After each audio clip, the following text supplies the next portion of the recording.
For 300,000 years, the most dangerous part of being human happened after the sun went down. You might think our ancestors ruled the wild, but the truth is, at night, they were just another menu item. The shadows weren't just empty space, they were filled with teeth, claws, and eyes that never blinked. Imagine it's the Pleistocene era. The sun dips below the horizon, and the forest instantly transforms. The clever, herbivorous predators of the day retreat, and the true nightmare begins. The hyenas, the saber-toothed cats, and the ancestors of our modern lions wake up.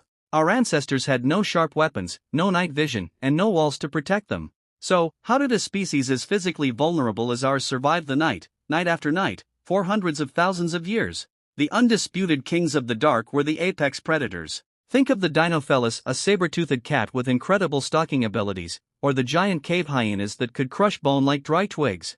They knew that outside the fire's reach, a human was an incredibly easy target. Historical records and fossil evidence suggest that these predators learned to wait. They didn't always attack head-on, they stalked from the treeline, listening to our ancestors' breathing, waiting for a single person to stray from the group. If you stepped just a few paces away from the warmth of the fire to relieve yourself or gather wood, you likely weren't coming back. The dark wasn't just a physical boundary, it was a lethal. If you find these stories of our ancestors' grit and survival as fascinating as I do, please hit that like button. It really helps the channel grow and lets me know you want more of this prehistoric history. Don't forget to subscribe and turn on notifications so you don't miss our next deep dive. So, how did we beat them?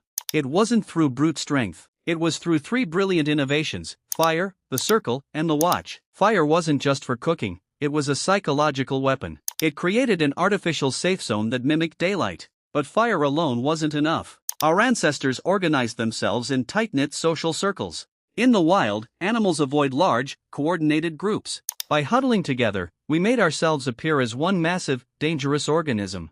And finally, the most critical part, the watchman. In every camp, someone had to stay awake. They didn't just sit, they listened. They used the flickering shadows of the fire to spot movement at the treeline. It was a brutal, exhausting system, but it was the only thing standing between us and extinction.